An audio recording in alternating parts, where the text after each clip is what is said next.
Guys, for today's video nga po is magluluto po tayo ng tilapia guys. So magandang bagong gising pa ako guys, anong oras na. Dito po tayo ng ating tilapia guys. So bago natin i-start, need pa nating linisan muna guys yung ating biniling tilapia. Magluluto tayo nyo na is cabeche guys. So ito yung ating niluto guys. So hugasan muna natin. So first is siyempre, ang pwede natin hugasan yung ating biniling tilapia guys.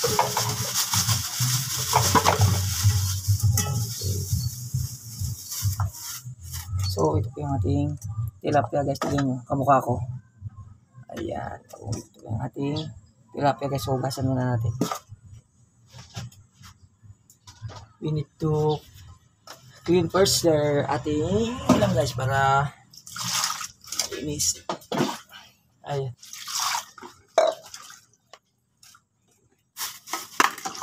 So, walang malinis kasi ito yung tilapia natin.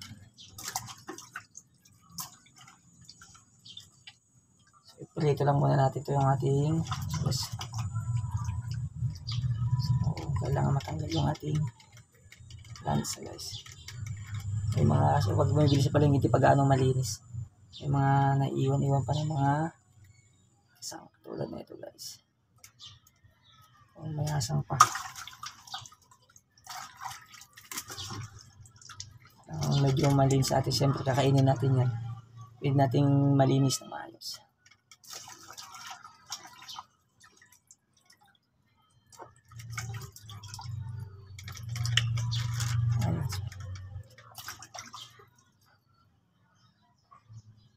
So, ayun guys, so, tapos na po natin linisan. So, itabi muna natin dahil ihanda muna natin yung ating gagamitin guys. So, ayan po.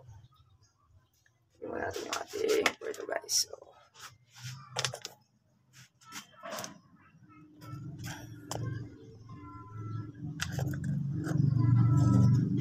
gamitin muna natin yung ating pagpipintuan guys. Ito yung ating mantika guys. Prepare na po natin yung ating pagpipintuan guys. Ito yung ating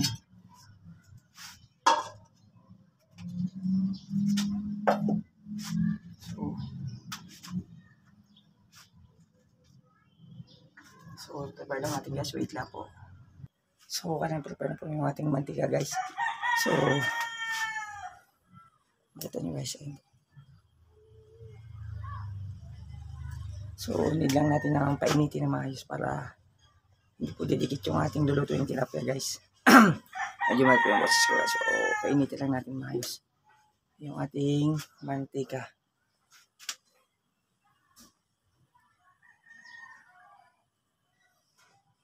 So, ayun guys. Ready na yung ating mantika. Painitin lang natin para dirty natin mamaya guys.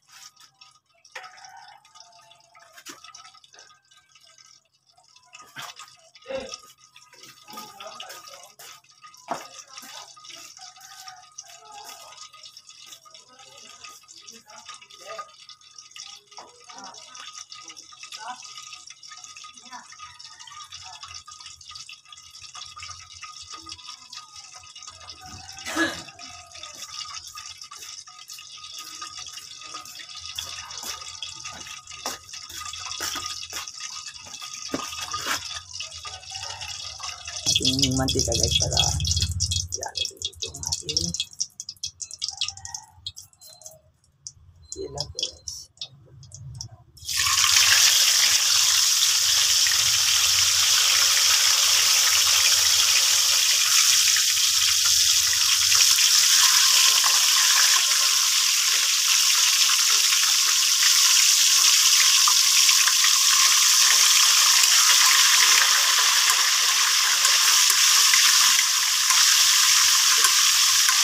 Yan po yung mantika guys. Kailangan mag-init yung mantika natin.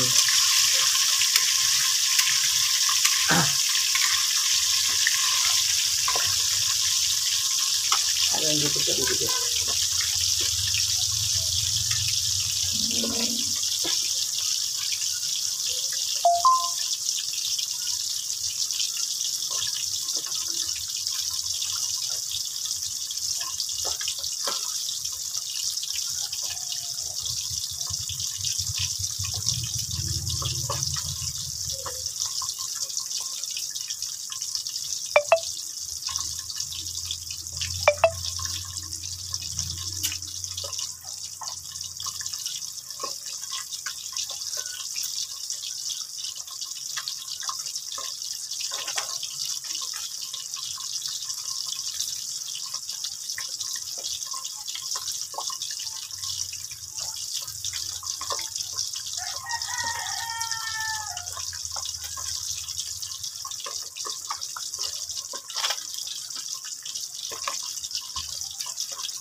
So magugulong brown na ito yung ating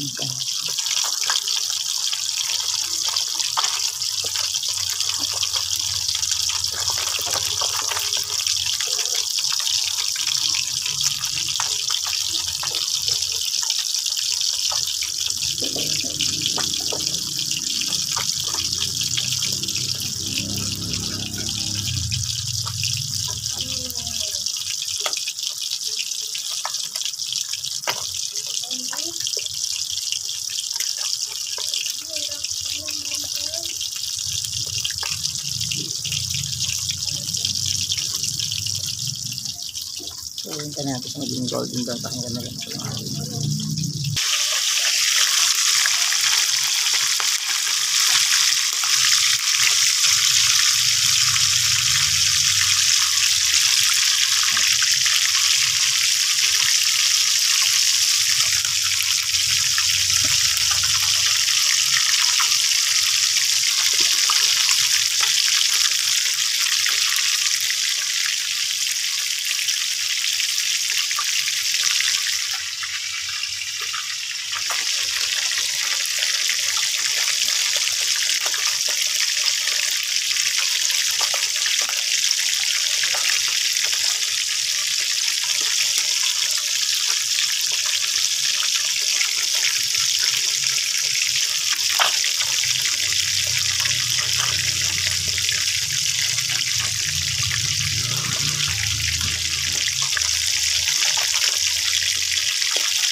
so check natin yung minuto natin guys kung okay na.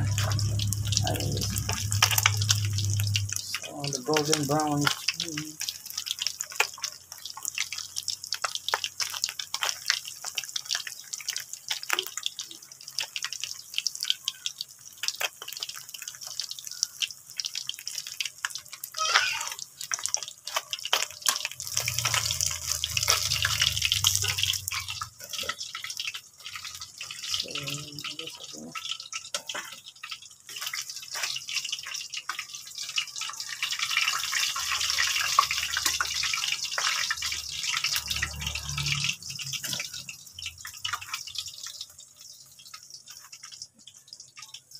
so luto na yung ating project, pero hindi pa dyan nagtatapos guys dahil po i-upload pa natin siya guys. So gagawin po natin siyang escabeche mamaya. So tuloy na po natin guys. So ayan po yung ating pritong tilapia. So mamaya ilulutin pa natin sa gagawing escabeche guys.